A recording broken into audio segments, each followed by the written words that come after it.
దేవుని వాక్యముల నుండి ఈ దినం సంఖ్యాకాండం 9వ అధ్యాయాన్ని చదువుకుంటాం. పరిశుద్ధమైన బైబిల్ గ్రంథముల నుండి సంఖ్యాకాండం 9వ అధ్యాయం. ఐగుప్తు దేశంలో నుండి వచ్చిన తర్వాత 2వ సంవత్సరం మొదటి నెలలో యెహోవా సీనాయి అరణ్యమందు మోషేకి ఇలాగు సెలవిచ్చెను. ఇజ్రాయేలీలు పస్కా పండుగను దాని నియామక కాలమందు ఆచరింపవలెను. దాని నియామక కాలమున అనగా ఈ నెల 14వ దినమున సాయంకాలమందు దాన్ని ఆచరింపవలెను. దాని కట్టడలన్నిటిని బట్టి దాని విధులన్నిటిని బట్టి మీరు దాన్ని ఆచరింపవలెను. కాబట్టి మోషే పస్కా పండుగను ఆచరింపవలన ఇజ్రాయేలులతో చెప్పగా వారు సీనాయి అరణ్యమందు మొదటి నెల 14వ దినమున సాయంకాలమందు పస్కా పండుగ సామాగ్రిని సిద్ధపరచుకొనిరి. యెహోవా మోషేకు ఆజ్ఞాపించిన సమస్తమును ఇజ్రాయేలీలు అతడు చెప్పినట్లే చేసిరి. కొందరు నరశవమును ముట్టుట వలన అపవిత్రులై ఆ దినమున పస్కా పండుగను ఆచరింపలేకపోయిరి.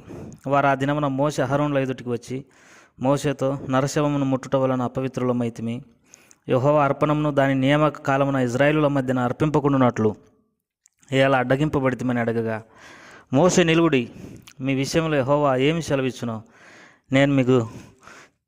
నేను తెలుసుకుందునని వారితో అనెను. అప్పుడు యెహోవా మోషేకి ఇలాగ సెలవిచ్చెను, నీవు ఇజ్రాయేలులతో ఇట్లనము, మీలో కానీ మీ వంశములలో కానీ ఒకడు శవం ముట్టుట వలన అపవిత్రుడైనను దూర ప్రయాణం చేయుచునినను అతడు యెహోవా పస్కా పండుగను ఆచరింపవలెను.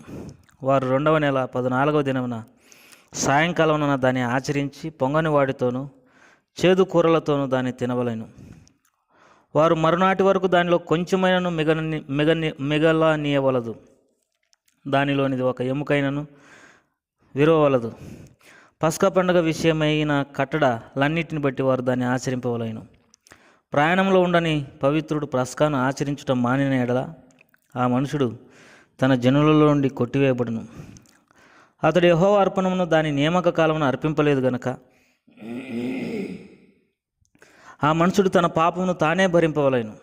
మీలో నివసించు పరదేశి యెహోవా పస్కాను ఆచరింపకూరినప్పుడు అతడు పస్కా కట్టడ చొప్పున దాని విధిని బట్టి దాన్ని చేయవలెను. పరదేశికిని మీ దేశంలో పుట్టిన వానికిని మీకును ఒక్కటే కట్టడ ఉండవలెను. వారు మందిరమును నిలవబెట్టిన దినమున మేఘం సాక్ష్యపు గుడారంలోని మందిరమును కమ్మెను. సాయంకాలం మొదలుకొని ఉదయం వరకు అగ్ని వంటి ఆకారం మందిరం మీద ఉండెను. నిత్యం అలాగే జరిగెను. మేఘం మందిరమును కమ్మెను. రాత్రి అందు అగ్ని వంటి ఆకారం కనబడెను. ఆ మేఘం గుడారం మీద నుండి పైకెత్తబడినప్పుడు ఇజ్రాయేలీలు ప్రయాణమై సాగిరి. ఆ మేఘం ఎక్కడ నిలిచెనో అక్కడనే ఇజ్రాయేలీలు తమ గుడారమును వేసుకునిరి. యెహోవా నోటి మాట చొప్పున ఇజ్రాయేలీలు ప్రయాణమై సాగిరి. యెహోవా నోటి మాట చొప్పున వారు తమ గుడారములను వేసుకునిరి. ఆ మేఘం మందిరం మీద నిలిచి ఉండిన దినములన్నీ వారు నిలిచిరి. ఆ మేఘం బహుదినములు మందిరం మీద నిలిచిన ఎడల ఇజ్రాయేలీలు యెహోవా విధిని అనుసరించి ప్రయాణం చేయకుండిరి. మేఘం కొన్ని దినములు మందిరం మీద నిలిచిన ఎడల వారును నిలిచిరి. యెహోవా నోటి మాట చొప్పుననే నిలిచిరి. యెహోవా నోటి మాట చొప్పునే ప్రయాణం చేసిరి. అలాగే మేఘం సాయంకాలం మొదలుకొని ఉదయం వరకు నిలిచిన ఎడల ఉదయమందు ఆ మేఘం పైకెత్తబడగానే వారు ప్రయాణం చేసిరి. పగలేమి రాత్రేమి ఆ మేఘం పైకెత్తబడినప్పుడే వారు ప్రయాణం చేసిరి. ఆ మేఘం 2 దినములు కానీ 1 నెల కానీ ఏడాది కానీ తడువు చేసి మందిరం మీద నిలిచిన ఎడల ఇజ్రాయేలీలు ప్రయాణం చేయక తమ గుడారములలో నిలిచిరి. అది ఎత్తబడినప్పుడు వారు ప్రయాణం చేసిరి. యెహోవా మాట చొప్పున వారు తమ గుడారములను వేసుకునిరి. యెహోవా మాట చొప్పున వారు ప్రయాణం చేసిరి. మోషే ద్వారా యెహోవా చెప్పిన మాటను బట్టి యెహోవా ఆజ్ఞను అనుసరించి నడిచిరి. ప్రభు ఈ వాక్య భాగాలను మన కొరకై ఆశీర్వదించి దీవించునుగాక. ప్రియమైన సోదరి సోదరులారా, సంఖ్యాకాండం 9వ అధ్యాయంలో ముఖ్యంగా మనం 2 సంగతులను జ్ఞాపకం చేసుకోవచ్చు. ఒకటి పస్కా పండుగ, రెండవది వారి ప్రయాణ విధానం. పస్కా పండుగ అనగా ఇజ్రాయేలీలు ఐగుప్తు యొక్క దాసత్వం నుండి విడిపింపబడిన దినమున మరి వారు ఒక గొర్రెపిల్లను తమ వధించి దాని రక్తమును తమ దాలబంద్రం మీద పూసుకున్నప్పుడు సంహారపు దూత ఇజ్రాయేలీల కుటుంబాలను దాటి వెళ్ళింది. ఐగుప్తు దేశంలో ఉన్నటువంటి జ్యేష్ఠ సంతానమును, పశువులలో జ్యేష్ఠ మొదటి దానిని సంహారపు దూత చంపేసినప్పుడు ఉదయాన్నే లేవగా ఐగుప్తులో పెద్ద ఘోష పుట్టింది. ఐగుప్తులకు దేవుడు భయంకరమైనటువంటి తీర్పు తీరుస్తూ వచ్చినాడు. ఆ దినమే వారు ఐగుప్తు నుండి బయటికి వచ్చినారు. ఐగుప్తు నుండి బయటకు వచ్చినటువంటి విషయాన్నే పస్కా అని అంటారు. Pass over. వారు ఐగుప్తులో నుండి బయటికి వచ్చినారు. దీన్ని తప్పక దేవుడు మరి జరిగించవాలని ఇజ్రాయేలుకు ఆజ్ఞాపిస్తూ వచ్చినాడు. అది మొదటి నెల 14వ దినం. దేవుడు చెప్పినట్టు ఇజ్రాయేలీలు పస్కా పండుగ ఆచరించడానికి మరి సమస్తం సామాగ్రిని సిద్ధపరచుకున్నారు. అయితే కొంతమంది అహరోను దగ్గరికి వచ్చి, నరశవం ముట్టుట వలన అపవిత్రులమైతిమి, ఎలా దేవునికి అర్పణ అర్పింపకుండా మేము అడ్డగింపబడినామని మోషేని అడిగినప్పుడు మోషే, నిలువుడి మీ విషయమై నేను దేవుని వద్ద విచారించదనని చెప్పి మరి దేవుని వద్ద అడిగినప్పుడు దేవుడు, మీలో నరశవం ముట్టుట వలననే కానీ ఒకడు దూర ప్రయాణం ఉండినప్పుడే కానీ అతడు కూడా పస్కా పండుగను ఆచరించవచ్చని దేవుడు సెలవిస్తూ వచ్చినాడు. ప్రియమైన సోదరి సోదరుడా, మరి దేవునికి అర్పణ అర్పించడానికి భూసంబంధమైన అపవిత్ర అడ్డంకి కానే కాదనేది మనం ఇక్కడ గమనించాల్సినటువంటి వారం అంటున్నాం. పస్కా పండుగను తప్పక మరి గైకొనాలి. గైకొనటువంటి వాడు తన ప్రజల నుండి కొట్టివేయబడునని దేవుని వాక్యం సెలవిస్తుంది. దేవుడు నియమించినటువంటి విధులు కట్టడలు మనం అనుసరించినప్పుడే ఆయన ప్రజలమని రుజువు చేయబడతాం. అట్లు కాకుండా మన ఇష్టం వచ్చినట్టు మరి ఆయన ఆజ్ఞలను కట్టడలను నిర్లక్ష్య పెట్టే కొద్దీ మనము ఆయన నుండి కొట్టివేయబడతాము, దేవుని ప్రజల్లో నుండి కొట్టివేయబడతామనే సంగతిని మనము గుర్తెరగాలి. మరి ప్రయాణంలో లేకుండా మరి పవిత్రంగా ఉండి కూడా పస్కా పండుగను ఆచరించని వారు దేవుని ప్రజల్లో ఉండి కొట్టివేయబడతారు అని దేవుని వాక్యంలో రాయబడింది. అనేక మంది మరి దేవుని కార్యాల విషయంలో వారికి ఎంతో సమయం ఉన్నప్పటికీ, లేకపోతే వారు ఏ విధమైన అడ్డంకి లేనప్పటికీ దేవుని సేవించడానికి తమను తాము సిద్ధపరచుకోరు. దీని ద్వారా మరి దేవుని ప్రజల్లో నుండి కొట్టివేయబడతామన్న సంగతిని మనము గుర్తెరగాలి.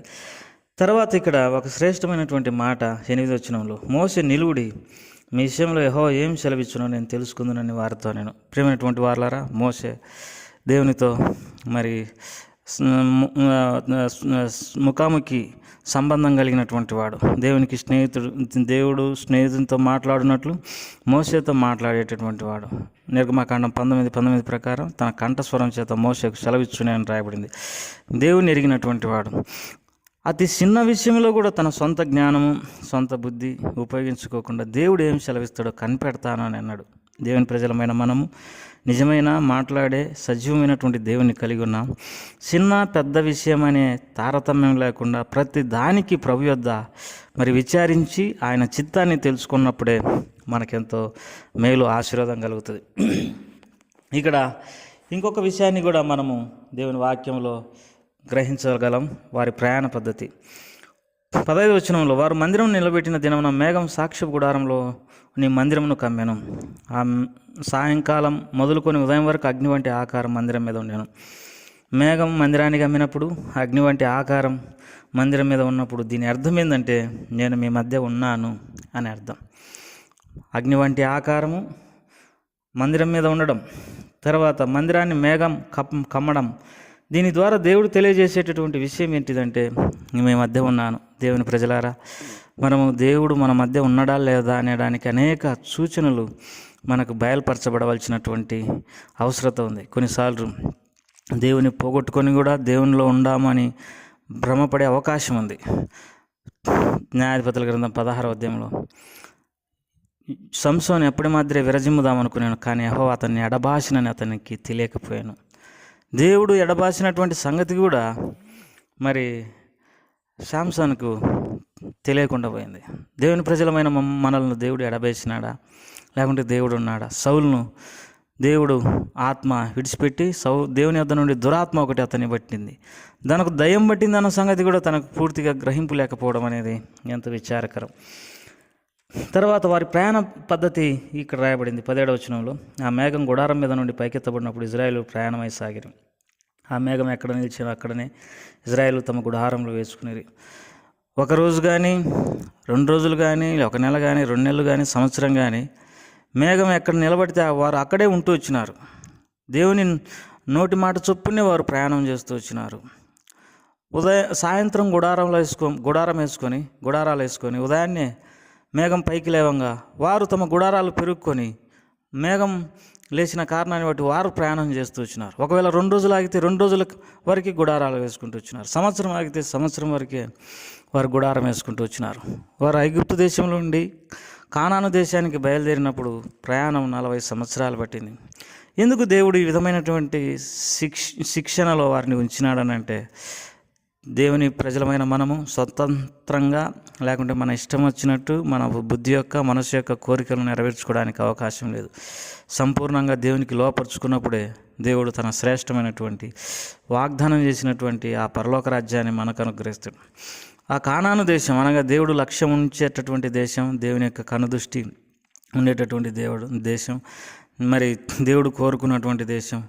మరి ఆ శ్రేష్టమైన దేశంలో ఇజ్రాయేలీలు ప్రవేశించాలని అంటే అందరికీ అవకాశము దొరకలేదు. కాకపోతే ఎవరైతే మరి ఆయన మాటను విని ఆయనకు అనుకూలంగా ఉంటూ వచ్చినారో వారికే దొరుకుతూ వచ్చింది.